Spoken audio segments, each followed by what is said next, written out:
Hey everybody, it's Safi and Marco Dish Out on Movies, the only movie review show on YouTube to review movies in terms of food.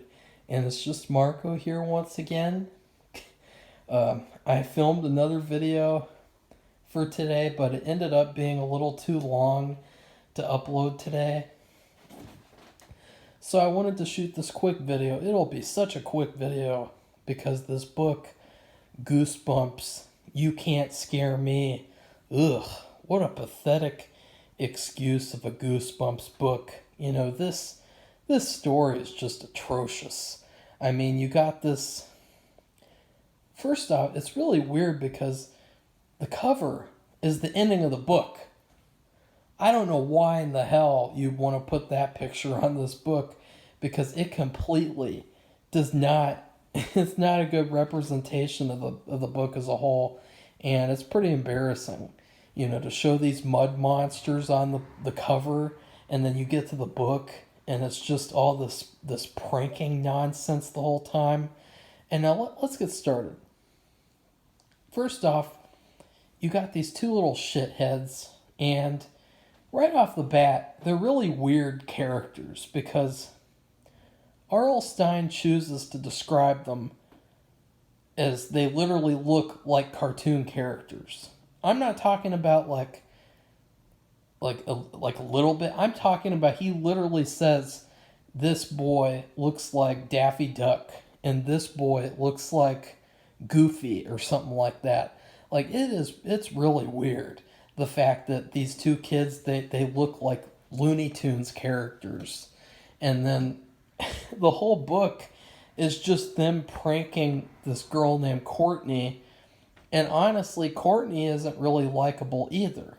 Courtney is another biatch.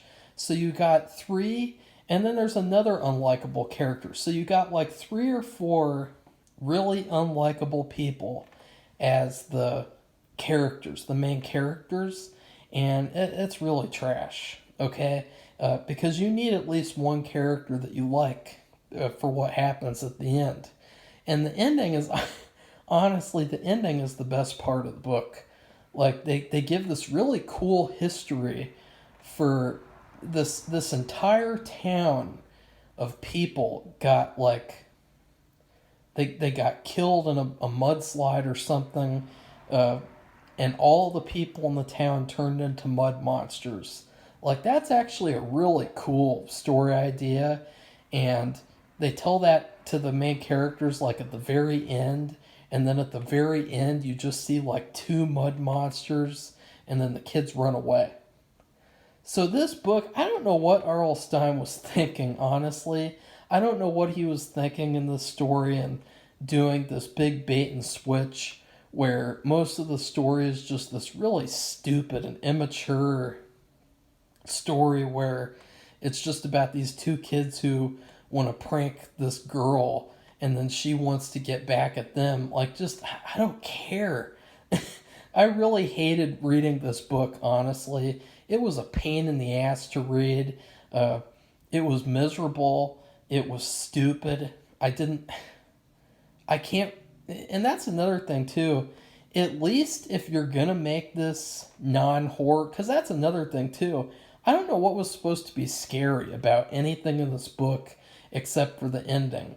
But if you're gonna make a non-horror Goosebumps book, then you better make it a damn funny one too. And this book isn't funny either. It's cringeworthy and it's really boring and irritating, and I really didn't like it. I thought that this was definitely one of the easiest F minus books I've ever read in the series. It was bad. It was really bad. And it's pretty much near the bottom of the barrel with Goosebumps books. And but honestly, I wish that he would write another book based on like the last couple of scenes, where like the mud monsters are a part of the whole story and not just like a little tiny scene at the very end. Because I really didn't I don't like that when you like bait and switch like you did with Bad Hair Day, where they call it Bad Hair Day and then the rabbit isn't in the book until the last scene of the book. And you have the same thing with this book where really irritating, honestly. This is one of those books where everyone pretty much hates this book. And I can clearly see why. Like the pranks that they're pulling on Courtney, too. I just remembered this. The pranks they're pulling on her are really lame pranks. Like they don't care about scaring her at all. Like they could have done research to try to figure out how does she get scared. Let's talk to her friends. Let's try to scheme our way into talking to her parents and finding out what makes her scared. Or let's do a prank that would actually scare someone. Like you'd think they're two guys. They could easily dress up as prowlers and then kidnap her or pretend that they're kidnapping her, and that would scare the shit out of her, okay? And that would have been a prank she never would have forgotten. And I say that because they actually did a prank like that in Attack of the Jack-O-Lanterns. These other kids, they did a prank on the main kids where they were having a Halloween party in their house, and then these two bullies break in and pretend to be burglars and like force them to do exercises, and it's really pretty intense what they do. And it made me think, like, if they were able to do that in that book, then the kids in this book, they should have done something like that instead of doing these lame pranks. Like at one point they wanted to put the school pet on her, and it's either like a spider or a tarantula, or a snake. I can't remember. But I just thought, like, wow, these are really lame pranks. And so it's no surprise that she doesn't get scared because they're so lame. And they're not funny either, too. Because this is like it almost reminded me of like a high school 80s comedy. The way that it's just centered around these two dweebs wanting to scare this girl. Or like an American Pie movie. But it was so lame that it was just terrible. So anyways, if you guys like this review, please like it, comment, tell me what you thought about You Can't Scare Me, because I know people basically hate this book.